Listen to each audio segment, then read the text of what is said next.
Deməli belə, bugünkü mövzumuz məktəbəqədər təhsil sahəsində təhsilin məzmunu olan 4 inkişaf sahəmizdir.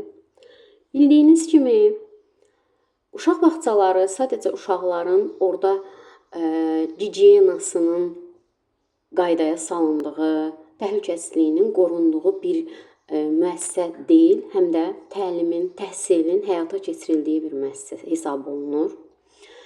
Və bu təlimin, təhsilin həyata keçirilməsi qaydası ilk növbədə 4 inkişaf sahəsi üzrə aparılmalıdır. Bu inkişaf sahələrimiz hansılardır? Fiziki inkişaf, sağlamlıq və təhlükəsizlik, idrak inkişafı, estetik yaradıcı inkişaf və sosial-emosional inkişaf. Bu ardıcıllığı qoruyaraq biz təlimin təşkilinin, təhsilin məzmununun həyata keçirilməsi qaydasını düzgün şəkildə aparmalıyıq və biz əsla qarışdırmamalıyıq bu dörtlünün ardıcıllığını. Nə demək istəyirəm? Onu demək istəyirəm ki, məsələn, fiziki inkişaf, sağlamlıq və təhlükəsizlik, daha sonra estetik yaradıcı inkişaf, sonra sosial-emosional və sonra da idrak inkişafı deyə bilmərik. Biz bunu ardıcıl şəkildə ilk növbədə fiziki inkişaf, sağlamlıq və təhlükəsizlik, daha sonra idrak inkişafı, daha sonra estetik yaradıcı inkişaf və sonra da ən sonda sosial-emosional inkişaf sahəsini öz ardıcıllığı ilə həyata keçirməliyik. Biz bu dörtlünü nəyə görə həyata keçirməliyik, onu da deyim. Fiziki inkişaf, sağlamlıq və təhlükəsizlik uşaqların məktəbəqədər yaş dövründə həm sağlamlığının, həm hərəki inkişafının, həm fiziki quruluşunun,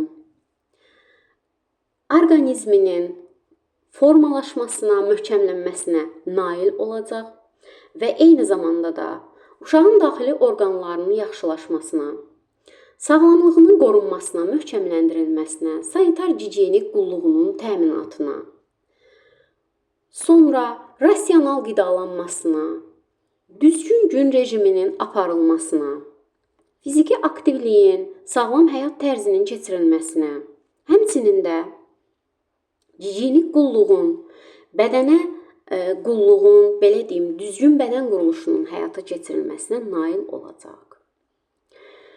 Fiziki inkişaf, sağlamlıq və təhlükəsizlik inkişaf sahəmizdə biz təhlükənin uşağa aşılanmasının, düzgün qidalanmanın, məktəbəqədər yaş dövründə uşağın gözəl bədən quruluşuna sahib olmasının, gigiyenik qaydaların əməl edilməsinin, küçədə mədəni davranışın, təbii hadisələr, yanğın, məsələn, zəlzələ zamanı özünə aparma qaydasını, təhlükəsizliyini qorumasını uşağa aşılamağa çalışmalıyıq.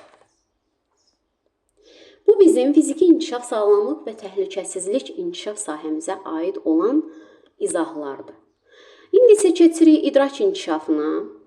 İdrak inkişafında biz bu inkişaf sahəsini uşağa mənimsətmək yolunda uşağın idrakının, əqlinin, anlamasının, qavramasının, nitqinin, daha sonra müqayisə qabiliyyətinin, ümumiləşdirmə bacarığının, ətraf aləm haqqında ilkin təsəvvürlərə, anlayışlara, əşyavi fəaliyyətə, dərk etməyə, sonra zaman anlayışına, sonra ümumilikdə uşağın idrakının, qavramasının inkişaf etdirilməsinə nail olacaq. Və riyazi tapşırıqların, riyazi anlayışların, uşaq beynində müqayisə aparmanın, uşağın induksiya, deduksiya anlayışının, təhlil, tərkib, təsnif etmə, sistemləşdirmə, ümumiləşdirmə kimi bacarıqlarının, qabiliyyətlərin inkişaf etdirilməsinə, məntiqin, tənqidin, yaradıcı təfəkkürün inkişaf etdirilməsinə sırf idrak inkişafında nail olmaq mümkündür. Və üçüncü inkişaf sahəmiz estetik və yaradıcı inkişafdır.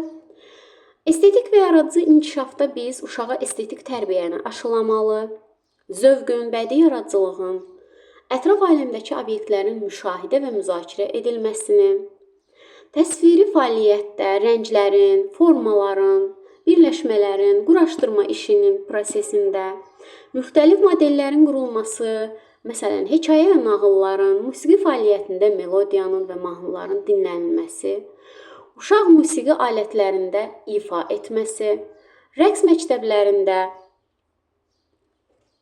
məktəbəqədər yaşlı uşaqların estetik zövqünün inkişafının həyata keçirilməsinə kömək göstərir. Sırf bu estetik yaradıcı inkişaf sahəsi.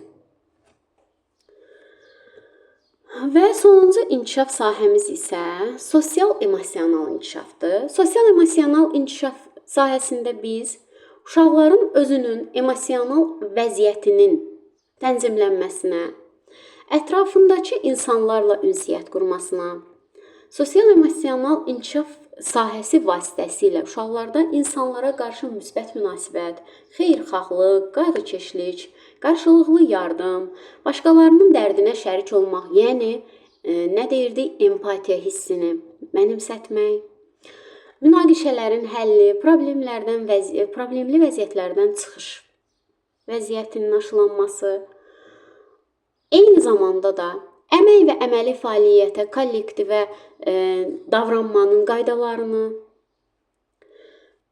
bu məktəbəqədər dövrdə biz sosial-emosional inkişaf sahəsi ilə nail ola bilərik. Bu dövrdə uşaqların böyüklərlə və yaşlıları ilə ilkin qarşılıqlı fəaliyyətinin müxtəlif formaları yaranır.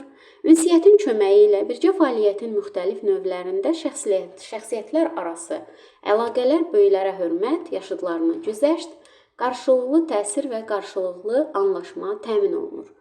Yəni ki, müəllimə, bizim körpələrimizə aşılayacağımız bu 4 inkişaf sahəsində uşaq doğulduğu andan məktəbəqədər yaş dövrünə qədər əlbəttə ki, bu inkişaf sahəsi üzrə inkişaf etdirilməlidir. Əks halda uşaq özünü nə sosial mühitdə apara bilməz, nə idraki inkişaf etməz, nə estetik yaradıcı sahədə heç bir uğura nail ola bilməz.